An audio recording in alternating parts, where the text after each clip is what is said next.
So, hello guys, welcome back to another horror video. And आज हम लोग क्या करने वाले हैं, आज हम लोग वीडियोस देखेंगे और उनके बारे में रिव्यू देंगे। एक सेकंड में मेरा फ़ोन स्टैंड पे रख लेता हूँ, थोड़ा सा काम आसान हो रहा है। वेट यार, स्टैंड पे ऊपर रख लेता हूँ ना। सब जुगाड़ करके बैठा हूँ मैं गाइस। ये बजाज का एक कुछ तो है, यूज़ कर लिया मैंने आज की वीडियो के लिए, तो स्पॉन्सर्ड हो गई बजाज से। मेरा चार्जर, यही तो इम्पोर्टेंट है। तो मेरे फ़ोन में बैटरी बिल्कुल नहीं है, बट मेरे को वीडियो बनानी है, इसलिए बैटरी हो या ना हो वीडियो तो बनेगी भाई।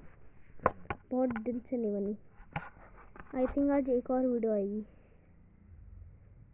अरे यार चार्जर तो लग ना। व्हाट, मैं कहाँ लगा रहा हूँ, मेरा चार्जर लग क्यों नहीं रहा? कम लाइट आ रही है। वेट यार, मैं पहले सेटिंग कर लूँ, फिर आप लोगों से मिल। हाँ तो गाइस, सेटिंग तो हो चुकी है एंड मैं स्टैंड पे नहीं रख रहा, क्योंकि स्टैंड पे जैसे ही रखा हूँ चार्जिंग जा रही है। खैर से वायरलेस है, बट मेरा फ़ोन करता नहीं है वायरलेस सपोर्ट। तो आते हैं, चलते हैं अब। ये क्यों खोल के रखता हूँ मैं इतने सारे टैब? चलते हैं स्कैरी वीडियोस देखने। गाइस मेरे भैया की वीडियो आ गई है, कंटिन्यूअस रॉकस्टार यार। क्या ये, पहले ये देख लेते हैं। तो आज मैं पावर टेस्ट करने वाला हूँ 12,000 के ब्रेक्स का। ये चेक करो, 12,000 के ब्रेक्स है।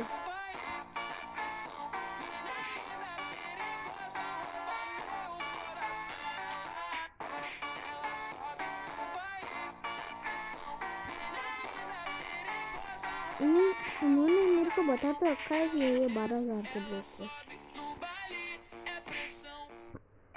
तो आज मैं पावर टेस्ट करने वाला हूँ 12,000 के ब्रेक्स का। मेरे को एट द रेट करके वीडियो में लिखना पड़ेगा। हाँ। ए यूट्यूब प्लीज़ यार, कॉपीराइट मत डालना। फर्क पड़ता है कॉपीराइट से? पता नहीं।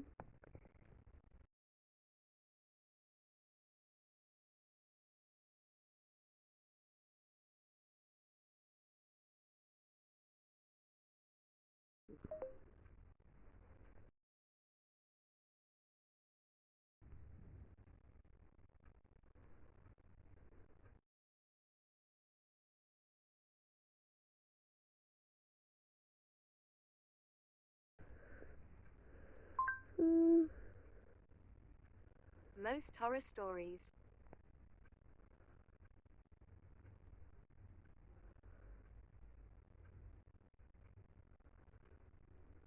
गाइज ये एक मेरे को कोई तो मिली है, 20 मिनट की है।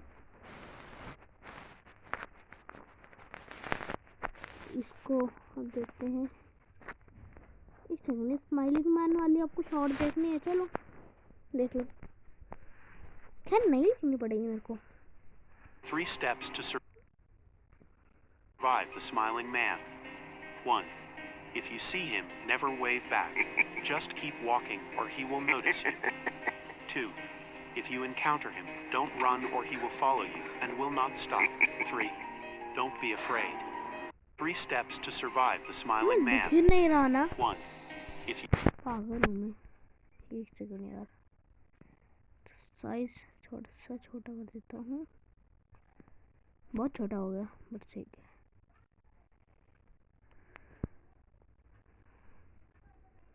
Five reasons to try ना AcroDrive ना ना for ना, your next car service.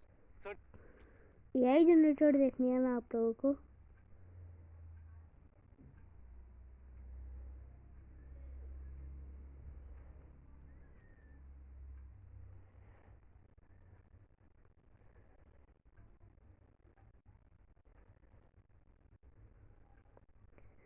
Let's ये काला जादू।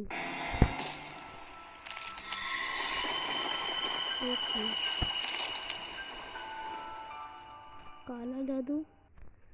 बाय गांव खेतपुर में 3 महीने से बारिश नहीं हुई थी।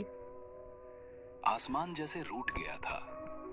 नीले नहीं, धूल भरे पीले बादल हर दिन मंडराते पर बरसते नहीं। जमीन फट चुकी थी, दरारों में घास तक उगने से डरती थी। रातें अब और भी डरावनी लगने लगी थी। नीम के पेड़ों से गुजरती हवा किसी और ही दुनिया की लगती। कभी सिसकियों जैसी, कभी किसी के रोने जैसी। दूर कहीं कोई कुत्ता भौंकता तो पूरा गांव ठहर जाता। धीरे धीरे लोगों के दिलों में अंधविश्वास ने पांव पसार लिए। किसी ने कहा, देवी कालिका हमसे नाराज हो गई हैं। किसी ने गांव पर शाप दिया है। हर शाम जब सूरज ढलता और धूल उड़ती, गांव के चौपाल पर वही बातें दोहराई जाती। उसी गांव के सिरे पर, जहां कच्ची पगडंडी खत्म होकर जंगल की झाड़ियों में समा जाती थी, वही रहती थी सावित्री। एक झुर्रियों से भरा चेहरा, सफेद बालों का जोड़ा और आंखों में ऐसा अजीब सन्नाटा जैसे सब कुछ देख चुकी हो। कभी लोग उसे प्यार से वैद्यमय कहते थे। हर घर में उसका नाम इज्जत से लिया जाता। किसी को बुखार होता तो उसकी जड़ी बूटी काम आती। किसी औरत को प्रसव पीड़ा होती तो सावित्री ही दाई बनकर जान बचाती। रात का तीसरा पहर था। बाहर हवा नीम के पत्तों में फंसकर कराह रही थी। अंदर झोपड़ी में दिया कांप रहा था। रूपा की चीखें मिट्टी की दीवारों से टकराकर गूंज रही थीं। थोड़ा और दम रख बेटी, देवी कालिका तेरे साथ है। बाहर खड़े लोग दीवारों के आर पार सिर्फ आवाजें सुन पा रहे थे। शांत रहता हूँ। फिर एक पल आया, सब कुछ शांत हो गया। बस बच्चे की पहली रोने की आवाज गूंजी। दरवाजा खुला, सावित्री बाहर निकली, गोद में नवजात। चेहरे पर थकान थी, पर आंखों में एक कोमल सुकून। लेकिन उसी पल किसी ने झोपड़ी के भीतर झांका। रूपा निष्प्राण पड़ी थी, आंखें खुली, होठ नीले और बिस्तर पर खून सूख चुका था। 1 सेकंड की चुप्पी के बाद, रूपा मर गई है भगवान, रूपा मर गई। देवी कालिका नाराज हो गई है। सावित्री ने ही कुछ किया है। चुड़ैल है ये, इसने देवी को अपमानित किया है। तू ही थी वहां सावित्री, तू ही थी जब रूपा चीख रही थी। हमने तुझ पर भरोसा किया था और तूने मेरी बहू को मार डाला। मुखिया जी, मैंने कुछ नहीं किया। रूपा की सांसें कमजोर थी, उसका शरीर थक चुका था। मैंने तो बस देवी का नाम लेकर उसका दर्द कम करने की कोशिश की। झूठ, हमने देखा था, तूने कुछ मंत्र पढ़े थे। वो मंत्र नहीं थे, वो प्रार्थना थी।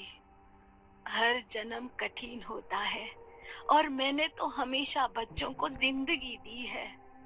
तो फिर ये मर कैसे गई? देवी नाराज क्यों है? देवी नाराज नहीं है, तुम हो गए हो अंधे। जिस देवी के नाम से जन्म को पूजा जाता है, उसी देवी के नाम पर तुम ये सब कह रहे हो। बोलना बंद कर। तेरे झूठे मुंह से देवी का नाम मत ले। तेरी दवाओं ने मेरी वंश की जोत बुझा दी। तू चुड़ैल है, तूने श्राप दिया। अगर मेरी दवा जहर होती तो तुम्हारे घर के बाकी बच्चे कैसे जिंदा है? मैंने तुम्हारी खेतों की औरतों को कितनी बार मौत से खींचकर वापस लाया है, और आज एक मौत ने मेरी पूरी जिंदगी मिटा दी। पर वैद्य में लोग कहते हैं तू जंगल में रात को जाती है, कालिका मंदिर के पास। क्योंकि वहाँ शांति मिलती है। क्योंकि जब इस गांव ने मुझे अकेला छोड़ दिया तो वही देवी मेरी सुनती थी। मैं उनसे डरती नहीं, मैं उन्हें पूजती हूँ। बस, और कुछ मत बोल। तेरी पूजा ही हमारे लिए अभिशाप बन गई है। अभिशाप नहीं मुखिया जी, वरदान था, पर तुम सबने उसे आग में झोंक दिया। याद रखना, जब सच जलाया जाता है तो राख हमेशा कुछ कहती है। भीड़ हिल गई। कुछ लोग पीछे हटे, कुछ और भड़क गए। हवा तेज चली, मशाल की लौ कांपने लगी। इसे जला दो, देवी का कोप तभी शांत होगा। सावित्री ने नवजात बच्चे को जमीन पर रखा, धीरे से उसका माथा चूमा और आखिरी बार भीड़ की ओर देखा। मैंने जन्म दिया है, मौत नहीं। पर अब तुम सबको खुद समझना पड़ेगा, कौन सच में जिंदा है और कौन मरा हुआ। लेकिन किसी ने उसकी बात नहीं सुनी। उसकी झोपड़ी में आग लगा दी गई। लपटों में जलते उसके औषधियों की खुशबू धुएं में घुल गई और उसी के साथ उसकी जिंदगी भी गांव से बुझ गई। वो धीरे धीरे अंधेरे में चली गई, उसी रास्ते से जहां जंगल शुरू होता था। वो जंगल जिसके बीच पुराना काली का मंदिर था, जहां सिर्फ धूल और मकड़ी के जाले थे। Since you always fail at games, अबे यार स्पॉन्सर्ड है। just use Sakai. Even a newbie can make their own game. Just a few clicks, totally free. हवा ठंडी थी और नीम के पत्ते काफी सिसक हॉरर रहे है थे, गाइस। मानो वो सावित्री के दर्द को सुन रहे हों। उसने मंदिर के नीचे की जमीन पर एक गड्ढा खोदा। उसकी उंगलियां मिट्टी में गड़ रही थीं और हर खुरच के साथ उसका गुस्सा और गहरा होता जा रहा था। गांव वालों की बातें, वो चुड़ैल के ताने, वो इल्जाम कि उसने देवी कालिका को नाराज किया, उसके कानों में गूंज रहे थे। मुखिया, तुमने मेरा सच जलाया। गांव वालों, तुमने मेरी इज्जत मिट्टी में मिलाई। मैंने जन्म दिए, जाने बचाई, और तुमने मुझे चुड़ैल कहा। अब देखो, ये मिट्टी तुम्हारा सच निगल देगी। उसने पुतले को गड्ढे में रखा और इसके ऊपर मिट्टी डालने से पहले उसकी छाती पर कोयले से लिखा, तेरा सुख मेरी प्यास। उसकी आंखें जल रही थीं, लेकिन आंसू नहीं थे, बस एक ठंडी डरावनी चमक। उसने काले धागे को और कसकर बांधा और फिर मिट्टी से गड्ढा भर दिया। हर मुट्ठी मिट्टी के साथ वो फुसफुसाती रही, लेकिन उसकी आवाज में प्रार्थना नहीं, अभिशाप था। जो मेरे साथ किया वो तुम्हें लौटेगा। ये मिट्टी तुम्हारी सांस चुराएगी, तुम्हारे खेत सड़ेंगे, तुम्हारा घर राख होगा। देवी मेरी साक्षी है और तुम्हारा अंत मेरा बदला। उस रात हवा कुछ और ठंडी थी। नीम के पत्ते पहले कभी इतनी जोर से नहीं हिले थे। अगली सुबह से मुखिया के घर में हवा ही बदली हुई सी लगने लगी, वैसी हवा जो रूह तक हिला दे। घर में अजीब सी बदबू फैली रहती थी, मानो कोई मरा हुआ जानवर पड़ा हो। उस दुर्गंध की वजह से मुखिया और भी परेशान रहने लगा।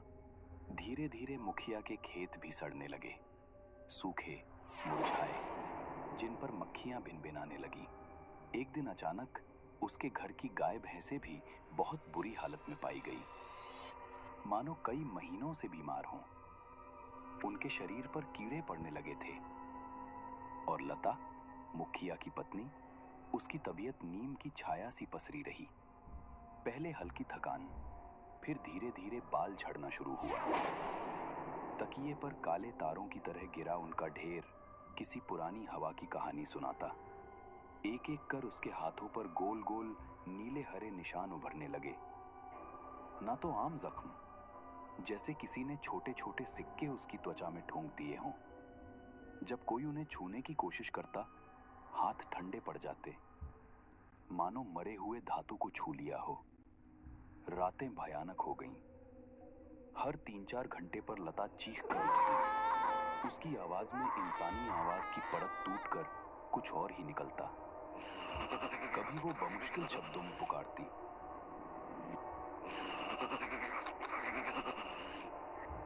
और फिर अचानक उसकी आंखें खाली सी हो जाती, जैसे कोई भीतर से बाहर झांक रहा हो। अगली सुबह, जब सूरज की पहली किरणें अभी अभी गांव पर पड़ी थीं, मुखिया का घर पहले से ज्यादा भारी लग रहा था।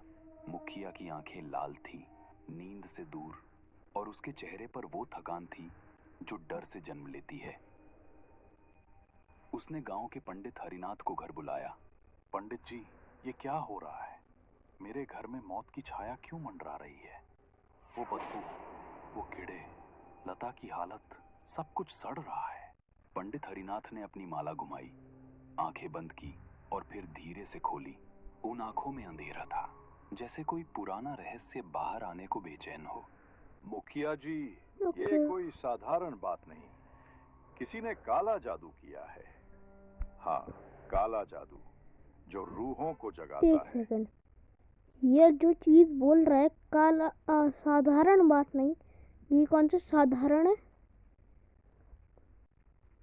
ये ऐसे ऐसे कौन सा जाप होता है कि ऐसे? हाँ, पता लग गया, बताना अगर आप पता तो। जीवनों को चूसता है।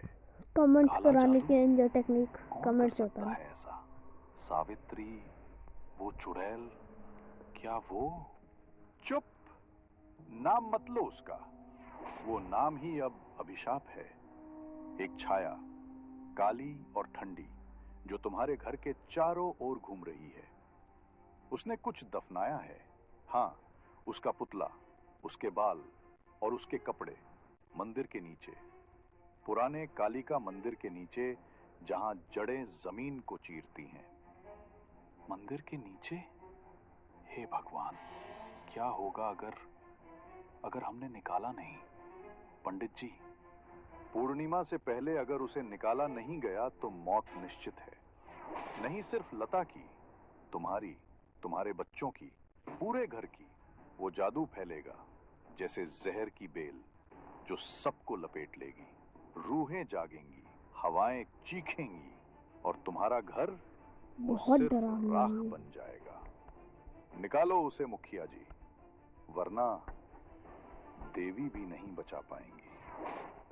Snacking का New angle. Britannia, the laughing cow cheese triangle. इस खेल में हम रोते हैं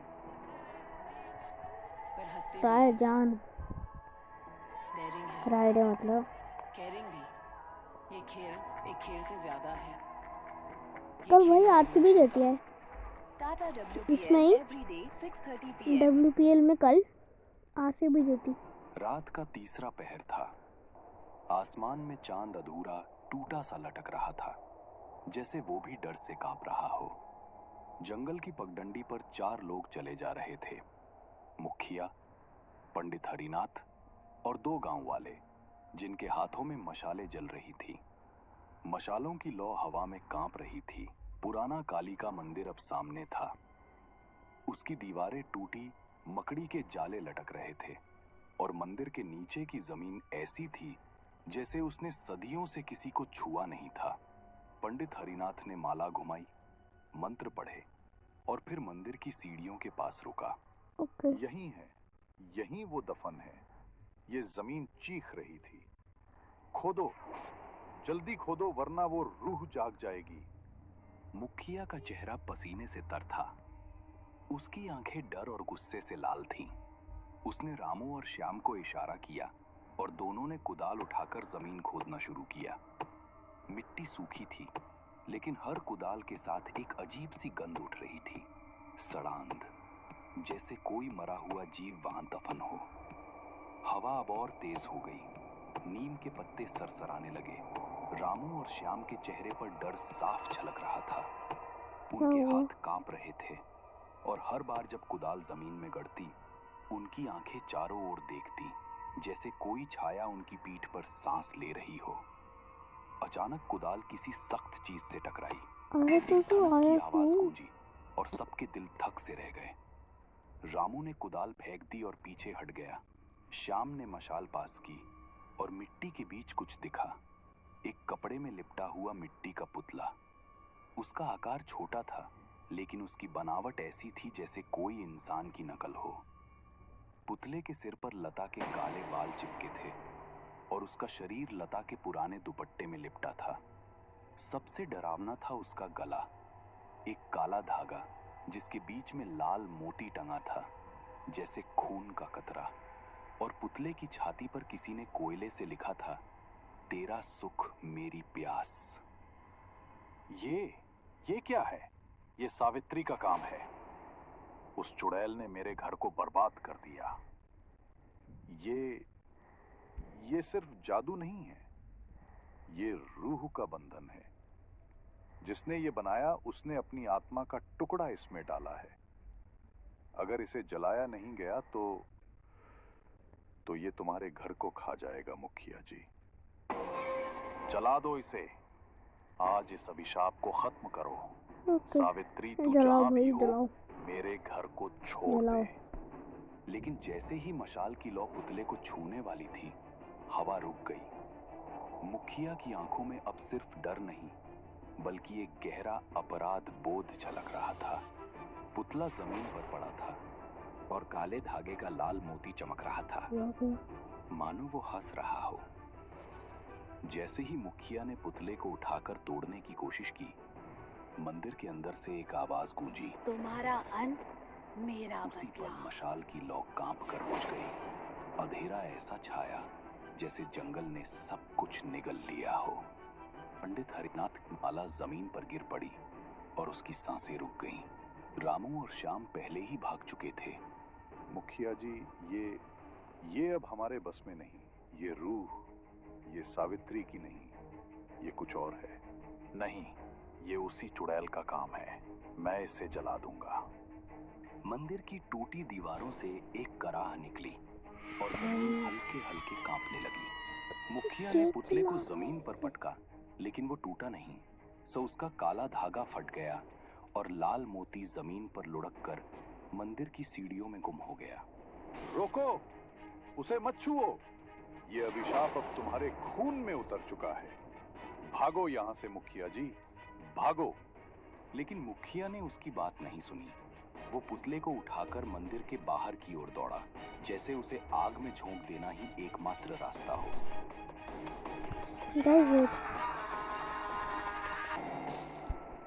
गाइस मैंने पूरी देख ली, बट मैं आप लोगों को दिखाना भूल गया था।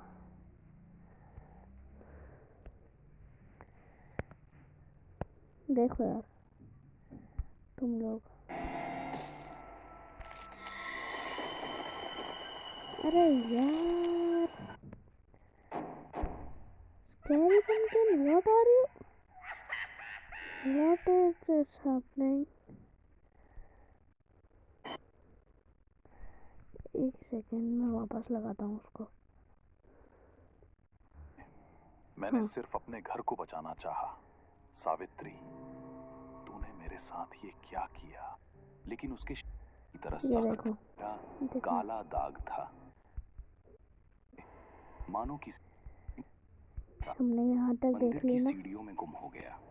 रोको, उसे मत छुओ। ये अभिशाप अब तुम्हारे खून में उतर चुका है। भागो यहां से मुखिया जी, भागो। लेकिन मुखिया ने उसकी बात नहीं सुनी। वो पुतले को उठाकर मंदिर के बाहर की ओर दौड़ा, जैसे उसे आग में झोंक देना ही एकमात्र रास्ता हो। वो भाई का ठीक है। अगली सुबह जब सूरज की किरणें गांव पर पड़ी, खेतपुर में सन्नाटा था। खेतपुर, मुखिया के घर से चीखें गूंजी। लता की लाश पलंग पर ओह पड़ी माय थी। गॉड। उसकी आंखें खुली थीं, लेकिन उनमें कोई जिंदगी नहीं थी। उसके होठ नीले पड़ चुके थे और मतलब उसके पहले हाथों मर पर गई। वो नीले हरे निशान अब और गहरे हो गए थे, जहर। मानो किसी ने उसकी त्वचा में जहर घोल दिया हो। उसके पास पलंग पर वही मिट्टी का पुतला पड़ा था, लेकिन अब उसका गला गायब था। पुतले की छाती पर लिखा, तेरा सुख मेरी प्यास, अब धुंधला पड़ गया था, जैसे कोई उसे मिटाने की कोशिश कर चुका हो। लेकिन सबसे भयानक थी वो जगह जहां पुतले का गला होना चाहिए था। वहां एक गहरा काला दाग था, जैसे किसी ने उसे जलाकर राख कर दिया हो। मुखिया कोने में बैठा था, उसका चेहरा पत्थर की तरह सख्त, लेकिन आंखें खाली। उसके हाथों में अब भी मिट्टी के कुछ टुकड़े चिपके थे, पुतले की मिट्टी। वो बड़बड़ा रहा था, लेकिन उसके शब्द समझ से परे थे। मैंने सिर्फ अपने घर को बचाना चाहा। सावित्री, मेरे साथ ये क्या किया? उस दिन के बाद से खेतपुर में कोई भी नीम के पेड़ों के नीचे रात को नहीं जाता, जैसे कोई पुरानी रूह अभी भी जंगल में घूम रही हो, अपने अधूरे बदले को पूरा करने के लिए। हाँ तो भाई अब इन्होंने तो पूरा कर दिया। पार्ट 2 भी है इसका। तो गाइस मेरे को लगता है मैं से एक स्क्रीनशॉट ले लेता हूँ। हाँ ले लिया। तो गाइस अब मेरे को लगता है कि आज की वीडियो के लिए इतना ही। पार्ट 2 भी आएगा, कल आएगा इसका पार्ट 2। आज की वीडियो के लिए इतना ही। अगर आपको ये वीडियो अच्छी लगी तो इस वीडियो को लाइक करना, चैनल सब्सक्राइब करना, बेल आइकन दबा देना। और अगर आपको ये वीडियो अच्छी लगी, अच्छा रिस्पांस आया तो ही पार्ट 2 आएगा, वरना मैं नहीं लाऊंगा पार्ट 2। और ये धमकी नहीं है गाइस, अगर आपका मन है तो ये अच्छा मैं लाऊंगा ऐसे भी, बट प्लीज़ अच्छा रिस्पांस देना इस वीडियो पे। तब तक के लिए take care, goodbye guys.